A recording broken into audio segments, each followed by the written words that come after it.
Hello, everyone. My name is Kit Klein. I'm the founder of Nature-Based Therapy, and welcome to the Nature-Based Therapy podcast.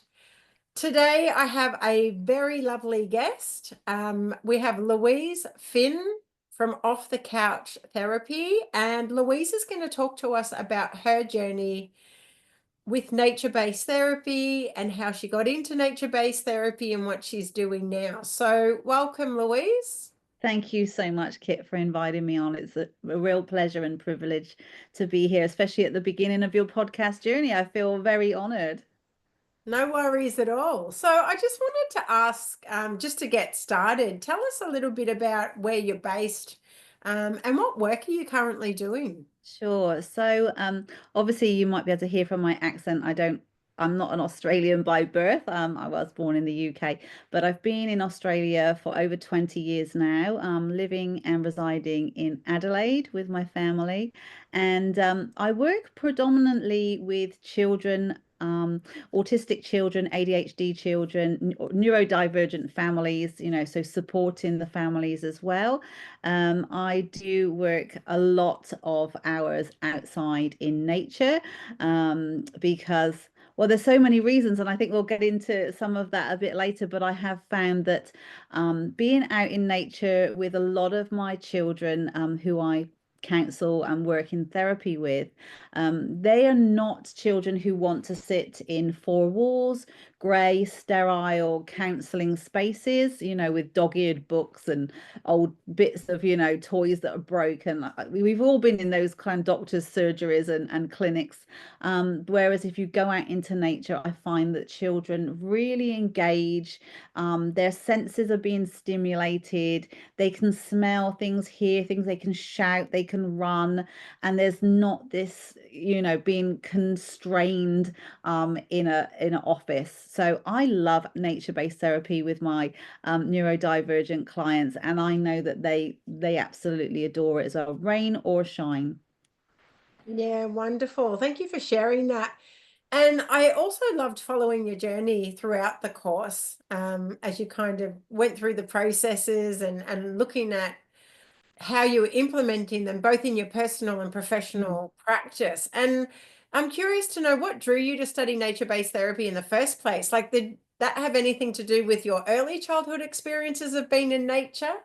Well, it's funny because, we are so in a technical technology sort of era at the moment. And for myself, I kind of forgot about nature a little bit. And it was kind of like a wooing me back to sort of my roots. And, I remember in the UK, and bear in mind, it's cold there a lot of the time, but I remember, going on nature walks with my granny, running through the sprinkler naked, picking the flowers, collecting rose petals and making perfumes. And they were all things I loved to do as a little girl. And I forgot.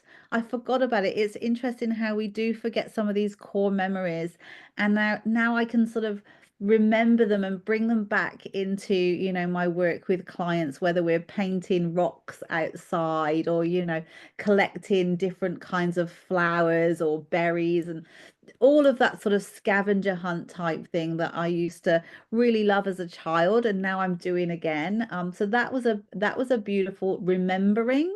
And I think that the nature-based therapy course that we did with Kit was really instrumental in that, and not only my own memories being jogged, as we went through the modules, but also listening to other people's childhood stories, how they work in nature, the things that they used to enjoy.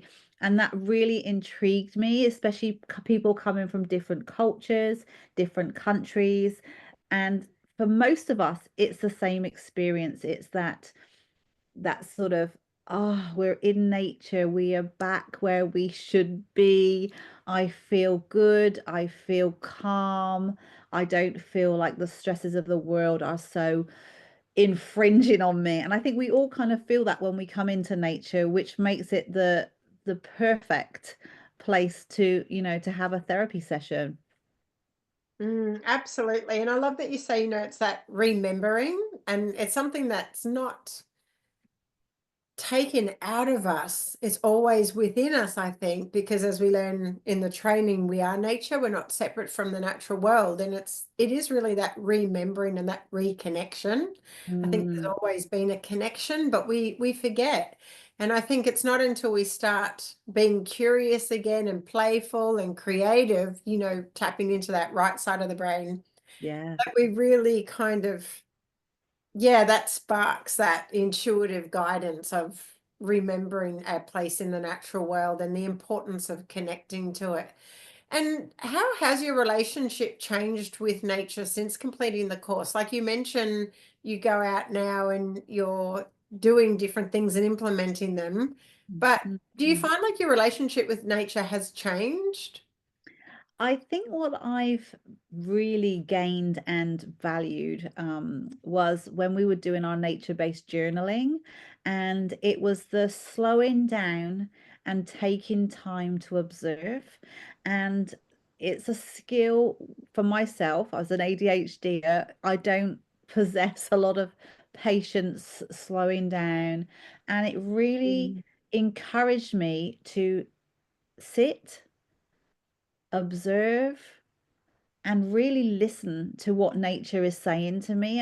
And like you said, we are part of nature, so we communicate with each other, whether it's through hearing, through seeing, through smelling, through touch, through feel.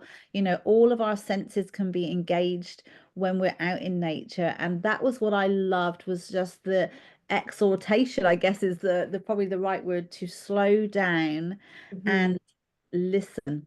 Yeah. And it was that invitation, and you had a whole month to do that, right? Yes, and I share that quite often. Like only last week, I shared that with a client who was struggling to regulate and have spaces where she felt that she could have a place of calm. She had a very stressful job, and I shared with her a little bit about She said, "I do journaling." I said, "Why don't you try nature-based journaling?" And she's found a place in her garden where she can sit, so I'm hoping to hear some good results back from that from her. Mm.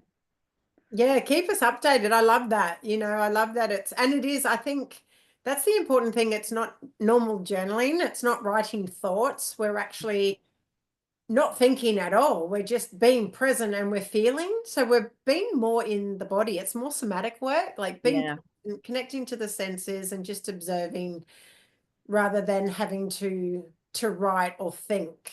Mm, It's mm, been in that, again, that right side of the brain rather than the left side of the brain of just being present. yeah. And I love that nature is not an impatient teacher. Yes. We can sit, and if it rains, it rains. If it but there's no hurry up. You've got, hurry up. You need to get this lesson right. I mean, we put that on ourselves. But Mm. we could sit out there all day and we would learn so much, just from observing and listening and tuning into what is out there. Yeah. Yeah. And that's what we say. Nature is both teacher and therapist Mm, as for well. sure, for sure. I mean, how many of us, when we've had a stressful week or a stressful day, will go for a walk with the dog, or we'll, go down on the beach. I mean, I'm very lucky. I live 5 minutes away from a beautiful beach and a dog beach, which is like two parts of nature, which is the best. And I know we talked about where's your favorite place. I love beaches, but give me a dog beach. That's the cream of the crop. That's the happiest place on earth. Disney ain't got nothing on a dog beach. So how much better we feel when we can that sort of defrag, like decompress, just let all of the stress just go out through your feet into the sand. It's just a beautiful thing, and it's free, and we don't utilize it as much as we could. It's so true. And I think that's the beautiful thing about nature-based therapy and what we do in our practice. We not only introduce these concepts and processes in our practice with the clients we're working with, but we're teaching them skills that they can then take Mm, away in their everyday life. And it's a free resource. Like it's your front absolutely. yard, your backyard, like you mentioned, your local Yeah. beach. Every Mm, morning, night, look up at the stars, look at the moon. yes. Like, it's 24/7 free resource. Absolutely, absolutely. And I think we've but we've just disconnected so much, with the rise of the mobile phone. And I know it's great, we're here, talking through our laptops now. But it is important to really, yeah, remember to reconnect in with nature. Mm. Yeah, thank you for sharing that. And you talk about taking your dog down to the beach. Is that a regular practice that you do for Yeah. yourself? Look, And what other yeah. practices do you do? Well, look, that's one of the things I actually do with clients as well. So we go down to the doggy beach and they can bring their dog or just hold my dog, because he's a good, gentle little old fellow. But other things I do is every morning. Every morning, I go and take my cup of tea outdoors into the garden. It's quiet at sort of 6:30 in the morning. I watch the sunrise if that's the right time of day. If that's where the sunrise is happening. And I sit there with my journal and I drink my cup of tea and I just for maybe 10 minutes. I'm not long, but long enough to sort of get my eyes used to being outdoors, which we know regulates our sort of circadian rhythm, gets us feeling awake for the day, get some fresh air. If the sun's shining, you're getting some vitamin D. So that happens pretty much every morning. And then pretty much every day I'll have a walk and talk session with somebody either at like a wetlands or at the beach or just on a bike track somewhere. So pretty Mhm. much at least once or twice a day I'll have some sessions like that as well. But sometimes it's just being sitting outside and just watching the birds. I love listening to birds. We've got a wattle tree at the front, like a bottle brush tree. Oh, It's bottle brush. beautiful. That's not wattle. The red one, the bottle brush. Oh, And we brush. have, yeah, Yes. we have rainbow lorikeets just hanging upside down. Um, can I tell you something really special that happened last month as well? Talking of birds and Yes. trees. Absolutely. Yes. Look, I'm from England and we have barn owls and all those sort of things, but I've never ever seen one in real life out in the wild, that's not been in a sanctuary. And one morning I was sat out, having my cup of tea, and there was minor birds going absolutely crazy near the grapefruit tree, which is on our property. And I was like, what on earth's going on? And the dog was barking, the birds, and I thought, oh, I'll go and have a look. And it looked like there was a nest like up in the tree. And I'm like, what? There must be something there. So I look up and it was this beautiful, beautiful owl in this is in the middle of the Wow. day, well, probably Wow. like 10 o'clock in the morning, and just looked down at me with these big brown eyes. And it was called I did look it up. I think it was called a two-book owl. But just in our tree, and we live in suburbia, and it stayed there all day with these minor birds. This was a beautiful lesson. These minor birds were annoying it, flying by. There was piping shrikes annoying it, and this bird just sat there like a king, like Mm. did not let anything bother him, as if to say, you don't bother me. You can all just create this chaos. I'm just going to sit here and sleep. And yeah, it was beautiful. He's not been back, but what a gift that was. Just Mm. amazing. And I was so excited. I took a video, I did a live on Facebook, got my children to come in. He was still there at 4 o'clock when they came home from school. Absolute gift. It really was. Mm, I was going to ask you, what was the lesson in that? Like, as we sit and observe and we talk about that nature journaling process, what yeah. what was it? Yeah, like what was It that was takeaway interesting, for and it's you? probably going to sound a bit woo-woo or whatever, but the day before I had said I just sort of said in my heart, I really miss my granny. And she was such an important person in my life growing up. She was the one that would take me on my park dates and just, we'd always be out and about. And I just kind of was thinking, I really miss my granny. It would be so nice if I had a sign from the universe that she's still around. And I said, like, this might not resonate with everybody. But I thought it to myself. And when I saw that owl, I just went, it's my grandmother. And when Mm. I talked to my therapist about it a couple of days later, she said, yeah, she said, owls are like wisdom. They're like the ancestors. She said they're there as protection. Like if you look up the sort of meaning of seeing an owl, and it was very much like that. I went up and I said, is that you, Granny? I was like, thank you. I see that. And whatever else it meant to me, it was like I'm being watched over by somebody who is, or something that is unflappable, that amongst the chaos, they are a firm, stable influence, watching and guiding and protecting me. That's how I interpreted this visit. Yeah. And that's, I'm wondering if that was your personality of the personality of your grandmother too. She was Like a wise old bird. She she really just, was. yeah. Yeah, Mm. no fuss, just get on with life. Yeah, yeah, just let everyone else just, yeah, Just it was keep great. going despite the chaos around you, just keep Yeah. focused. I And love that, that. What a yeah, beautiful teaching. Thanks for sharing that. you're so welcome. And I guess, yeah, leading on to that, or leading on from that, is the question around then how do you bring this into practice with your clients? Like what work are you actually doing? You talk about walk and talk, you talk about taking clients to different environments, whether it's the wetlands or the beach. Mm. What else? What other programs do you offer? Well, as well as doing, that stuff with children, I actually am a Lego based facilitator, like therapy facilitator as well. My So son loves because I Lego. love nature, I just we'll sometimes just take a picnic blanket, or we'll sit on a park bench and we'll do it outdoors, which Mm, sometimes is a little bit tricky if love you lose that. bits. If you lose little green bits in the grass, sometimes a little bit tricky. So It's good um fun.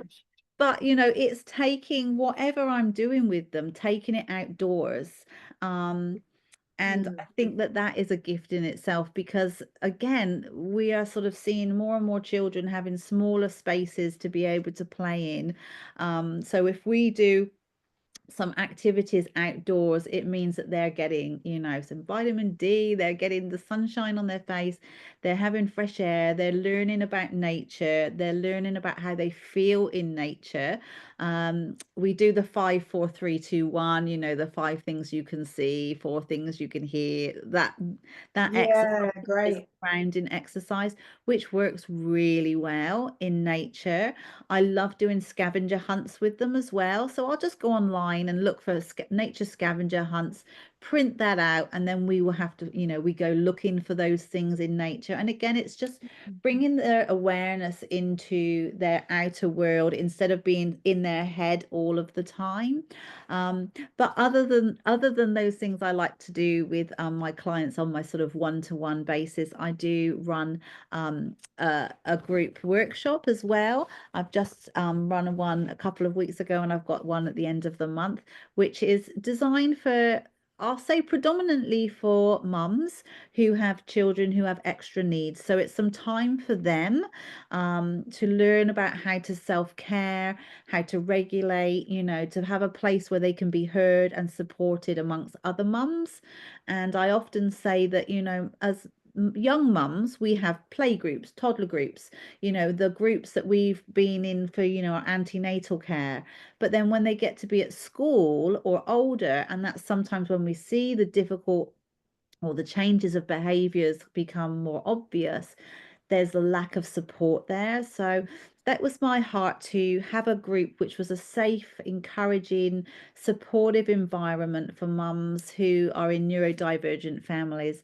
So I ran one of those a couple of weeks ago, and as I was sharing with you, Kit, we did some of the session indoors, and then we did part of the session outdoors, and there was a beautiful arbor, and we paint little pots, and we planted up some succulents, just to remind us that as we water and look after these succulents, to look after and water ourselves.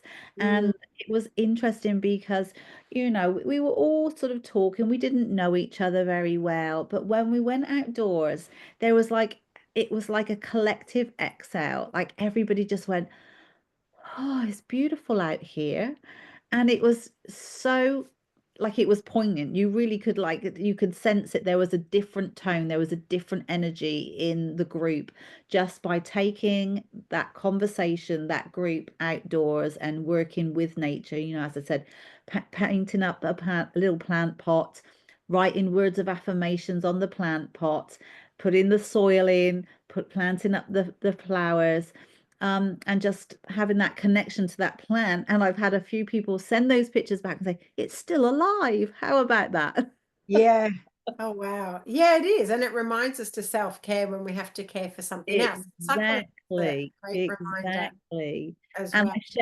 I shared the study, and I won't get it all completely right, but I shared the study where they did an experiment where children spoke kindly to plants, and then they spoke with horrible words to a different plant, and they all had the same sort of environment as far as sunlight and water. But the ones that we spoke kindly to and said good things about thrived, and the ones that were ignored or spoken in a horrible way, suffered. And so I was able to use that as well. There's so many teaching opportunities in nature that, it's just there for the sharing. Yeah, beautiful. And I like that, you can bring that research in and talk about the benefits of nature-based therapy as you're actually engaging with nature-based therapy. So people Yeah.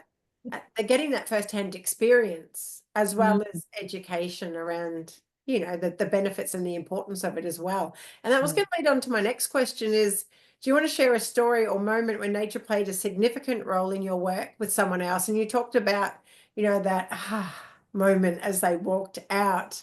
But mm, is there another moment specifically with maybe one person that you've noticed they had a significant aha moment or mm, mm, mm. Um, some of the children that I work with are sometimes quite hesitant to speak. I'm an adult that they may or may not have a lot of connection with before. They may have met me with their parent. Um, and this is probably a general thing rather than a specific one person because it happens so many times. Mm, So I couldn't tell you just one time. But so often I have had my dog, which obviously is part of nature, and we've been outdoors. And the child that has been, like the parent has said, they won't, this little boy, this little girl is very shy, won't talk, is not great with strangers. And within a couple of minutes, with having Hero, my dog, being out at the beach, it's a whole different energy. And it just, like, even the most hesitant and shy and timid child, or disengaged child, will engage. And I know that it's, as much as I feel like, oh, I'm doing a great job, I know that I'm just co-therapist here. My dog's mm. doing a grand job. He's not getting paid for love. He's doing an excellent job. Nature is doing an excellent job, and I'm just hopefully bringing it all in together. Um, Mm. but yeah, so many times I've had parents say to me, like, wow, like he loves his adventures with you, Louise. He loves going out with you. And I do have lots of boys, lots and lots of boys. So the big energy, the loud, the running, we do all those things. We climb trees, we collect shells. Um, it's just an absolute joy. I sometimes pinch myself and say, how have I landed this amazing job? Exactly. Yeah. Just working alongside nature as Yeah, co-therapists. And like you said, we talk about nature being therapist, co-therapist, teacher. And I guess our role as healthcare professionals is we're just facilitating that. yeah, We're the facilitators of the relationship between the person and the natural world.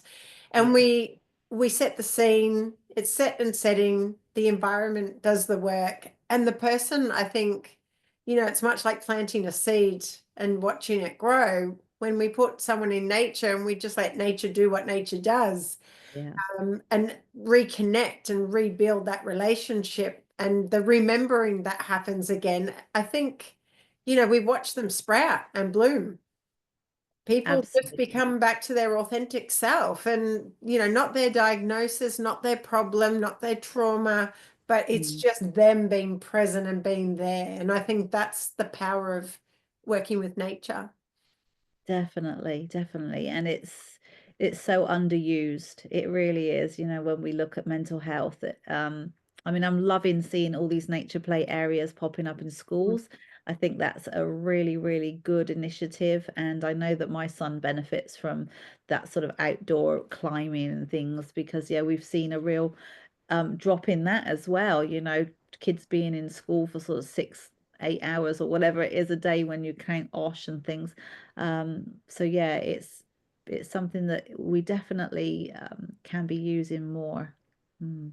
Yeah, it's so true. And that's what we talk about when we look at evidence-based research and when we look at the biophilia hypothesis from Edward O. Wilson, and we explored that.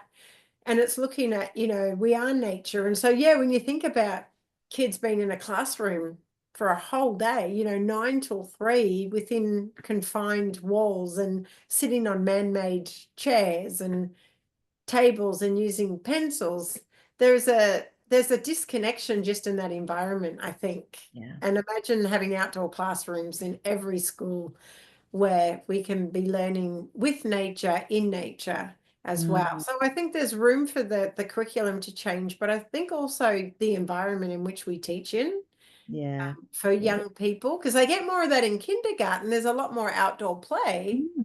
Mm. You Mm. transition straight into the school system and it changes. So yeah, and I know a lot of great people doing work in schools as well, but I guess we're planting the seed for change, aren't we, in the Yeah. school system, in the mental health system as well. And that's the importance, the important work that we're both Yeah. doing. Yeah. So And I I want to think, ask you, sorry. no, you go.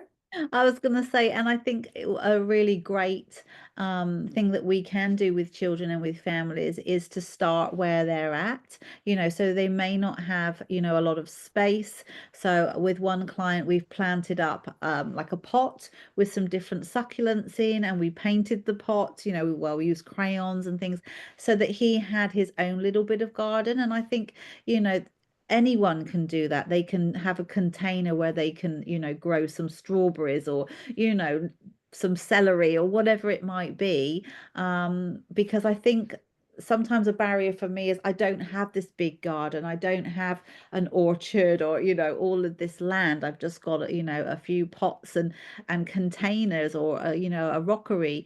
And I think it's about connecting in where you can. Like, do you have a reserve near you that you can walk your dog? Do you have a duck pond where you can feed the ducks? Yeah. um and just sort of looking outside of the square, because yeah, not everybody has access to, a garden or a big property or whatever it might be to sort of connect them into nature. Absolutely. And the other thing that we explored in the training program was bringing nature in. Like, Yeah. how do we bring nature in through our senses? Like, what can we see? Visuals, water features, senses, smell. You know, I've started bringing fake indoor plants in. And the reason I'm doing that, I have a mix of both, but I just wanted to do an experiment. They were going out really cheap. So I brought about 5 of them and they're quite big. And I'm like, I'm going to see if this actually makes a difference. Mm. And the connection I get just from looking at them and them just being there. I've got a big one right next to my shower and I don't have to water it. It still gives me the same effect as having a real plant in the house. It's low maintenance. If I go away for a week or the weekend, I don't have to worry about it wiltering and not having water or having Yeah. too much sunlight. And it's like, wow, this is a game changer. And so I encourage people to bring fake plants in, anything that's So greenery. interesting. Yeah, I wonder if there's ever been research done on whether it's, the benefit is similar to having real Yeah. plants. That's really Well, I've interesting. I've definitely noticed the difference. Yeah, definitely noticed the difference. And I even got earthing sheets put on my bed pillowcase. Mm, And I'm actually, while we're talking, I'm connecting to nature right now because I'm barefoot on my earthing mat. good work. I've seen them.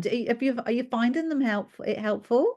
Absolutely. I just feel so much more calmer, more regulated. And it's like, I was like, okay, you plug it into the wall. And yeah, it makes sense because it's connected to The energy. It's earth connected sign. to the Yeah. energy port and outdoors. And when I did some research into how it actually worked, Yeah. I'm now experiencing it. It's like, wow, these are game changers. I'm sleeping in nature. I'm working on nature, even though I offer a lot of telehealth. Yes. Um, I'm in nature and I invite people to be in nature as well. But it's like, yeah, like little things like that. That's okay. Start where you I'll are go with what treat you myself. have. I'll go treat myself and call it my Mother's Day present. Absolutely. I'll give you, yeah, the link anyway. Yeah, that's really But they're interesting. from Urban Hippie is the name. I'll give them a bit of a plug here, but Yeah. definitely check it out. I just thought it was amazing. And what I wanted to ask too, what part of nature-based therapy training has stayed with you the most? You talked about the nature journaling and how that's Mhm. been really helpful for you personally and how you've introduced it. Has there been anything else that's really influenced kind of where you are today in your practice or even personal life? Mm. I think one thing that I have really sort of it sunk in was that respect of like ancestors of the of the land as well. So one of the modules we looked into who the traditional custodians of the land that we're on, Mhm. um, found some stories of them, what the land looked like many moons ago, what it was used for, the names of the different places in the area here. And I felt like that was a really interesting thing to not just take nature as it is now, but to see it, as a long timeline of the people who've loved it, who've worked it, who've lived off of the land, and to have that just that sort of respect for that. And awareness really, so some of the walking trails that I'll go on, there's a beautiful one near us which has an Aboriginal cultural center, and that is just such a special place. And I think now I've got more of a sacred regard for it because of some of the study I've done around that area. And yeah, there's a real respect and real reverence for the land that I think I probably hadn't really thought about. And I was at the nature-based conference with you last year, and we delved into that in Tasmania, La Truita, didn't we? And I felt like that was a real as a sort of a reminder of what we'd been studying, to really respect the land, the traditional owners of the land, and how that all just works together in such a beautiful way. Mm. Mhm. And that's what we explored in the Indigenous philosophy module around, the concept of Indigenous ways of being and doing and knowing and how they differ from Western worldviews. And I think, that's definitely what I include in the first two modules are around holistic health and Indigenous philosophy. They're the foundations of nature-based therapy because it really is, our health is like an ecosystem. So it has to be Mm. holistic. We have to look at those 8 dimensions of well-being and we Mm. have to consider, health with a different lens and looking at it as circular and, really rooted in land-based care and which, yeah, Indigenous peoples have been sustaining the environment for thousands of years. In Australia is the longest living culture in the world, Yeah. Aboriginal Australians, and and we look at the medicine wheel and Kenyini, and we look at different ways. There's Indigenous cultures worldwide, globally, and what I've found from doing my master's in Aboriginal studies and studying Indigenous cultures from around the world is that they all have this underpinning similarity around Mm. connection to land, connection to nature, looking at everything as circular, um, and that symbolic work of working with the natural world and being part of it. And that great respect as well. Yeah, it's a reciprocal Um, relationship, isn't it? And I feel like in nature-based therapy, and this is what we can also do, is do conservation work in that nature gives to us and heals us, but we can also respect and support nature by doing conservation work. And that's where mm, sustainability comes into it. And I guess this is, as a social worker, for me, it's about social justice and environmental justice. And how do we do both simultaneously? yeah, that's cool. And my daughter actually, and this is a shameless plug, my daughter wrote a book called Introducing Sustainability a couple of years ago. Yeah, which is published. Wow.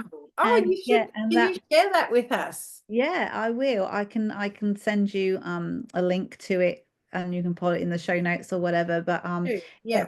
Introducing Sustainability by Lois Woodbury. But yeah, I was very proud of her. So that's her passion project, that she wanted to write a book which encouraged young people, especially, like the steps that they can do, just small things which make Mm. a difference in the long run, that wasn't like overwhelming. You don't need like millions of dollars to be able to save the whales or whatever, but what things you can do in your own little corner of the world. So I'm very proud of her. But yeah, that's something that our I love family been that. involved in. Yeah. Awesome. And I guess you've been a great role model in that too. Well, I don't know about that. We It's good. try.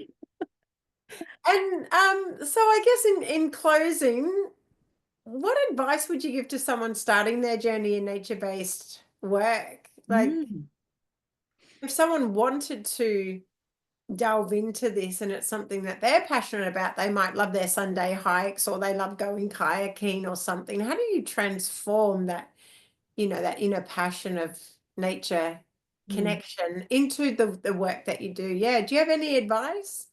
I think I think you can't fake it. I think it has to come from within. I think your love of nature, it can't be taught. It can be cultivated, it can be developed, but I think it really comes from within. And if you have that love for being out in nature, and like we've said, that connection, that energy, that sort of frequency that we have with nature, if that is a good connection and it brings you joy and it brings you peace and you therapy, then it's transferable, it's shareable. Mhm. But, if you just go, oh, I like going out for, a Sunday drive and sitting in the country with my ice cream, it's just something you do now and again, but it's not part of your life. You might just want to just deepen that relationship a little bit. Because yeah, we have to start in our own back garden, don't we? We start in our own heart, and then, that will flow on like a ripple effect to other people. Mm. Yeah, it's so true. And I think that's the thing that you start to realize as you go through the training is so much of the process is taught you have to do everything. You have to practice it. You have to understand it. You need to do it. Mm. And that's when you find out, well, what are the barriers? What are the challenges? Why can't I get out to nature 20 minutes a day? And Mm, it's like, well, if we want to share that and teach that to other people, we have to also be able to practice it ourselves and note the challenges and the barriers because other people are going to come across that as well. absolutely. Because, and as a white woman in a relatively safe country, I'm acknowledging here that, I do have a certain level of like privilege and feel like I'm in a lucky, blessed place. Because I know it's not always safe for, a white woman or a woman to be out, walking around in nature without, a chaperone or something else. So, there's so much of our own that we are really blessed, especially in Australia, with the ability to be able to go out and freely, go down to the beach or go out for a walk in the woods and that type of thing. So there's all of those kind of things to bear in mind as well, really, isn't there? Absolutely. And I always invite people to share what you love doing. Like if you love walking in nature, then do walk and talk therapy. If you love creative arts, then introduce nature-based creative arts therapy. Find what your niche is and find what you love doing. And then I guess how do we introduce that to other people as well so that you love going to work? Like Yeah. your work, like you mentioned before, it's not That work. yeah, how did I land here? This isn't work. This is my passion. I'm just sharing it with other people and I'm getting paid to do it. Yeah, yeah, Which is absolutely. great. Yeah. And is there anything you're currently working on or dreaming up that you would like to share or promote before we finish up? Yeah. So I have a program called Growing and Grounding that I've run once as a one-off, but I'm going to be doing it again this year. And it's really it's such a privilege to run. It's aimed at parents, encouraging more outdoor connection with their children. So less time on screens, more time in the green. So it's like I called it like out off the screen into the green. I And love that. So simple ways, like not that, oh my gosh, you've got to go off grid and you've got to, get rid of all your devices. No, it's like little tiny sustainable steps that we can integrate more nature, more outdoor play, more connection, both, with your child, with your family, but doing it outdoors. So, we have modules on using technology outdoors. What apps and what technology can we bring outdoors so that children can still enjoy, taking photo, you doing photography, but doing it outdoors, that type of thing.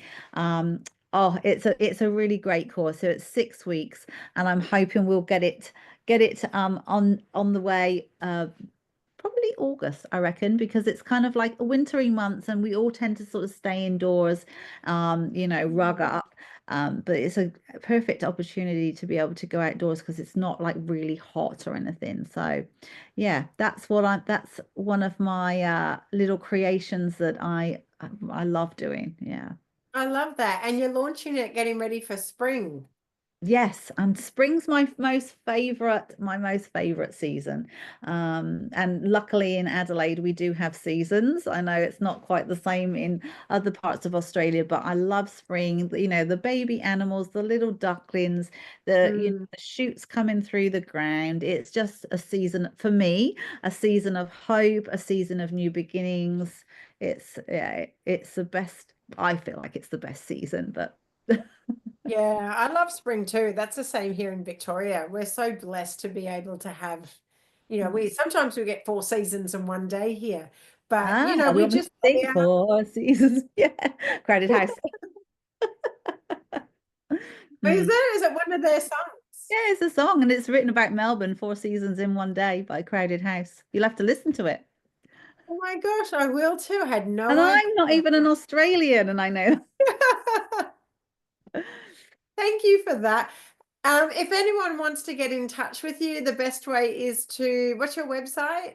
So it's www.offthecouchtherapy.com.au. I was going to say UK then. What the hell? No, AU. And my Facebook account is where I'll sort of do lives and lots of pictures and share lots of things going on. So my Facebook page is, it's something happening every day. And it's a fun place to be. And that's just Off the Couch Therapy with Louise Finn. I do love watching your video lives. They're actually a lot of fun. We try. Look, it's all about having fun. I think if you're having fun, then life is so much easier, isn't it? Absolutely. Well, thank you so much for your time and sharing You. your passion and your journey with nature-based therapy and sharing with us what you're now doing. It's been an absolutely honor to have you here and to share the space with you. And I'm so excited to see what you continue to develop and where you take nature-based therapy as well. So thank you so much. Thank you, Kit. It's an absolute pleasure to be on here, and I love talking about this kind of thing. It's my raison d'etre. Yeah. Awesome. Thank you. Thank you. And I guess we'll finish up. And we can edit out or stop the recording Oh, here. yeah.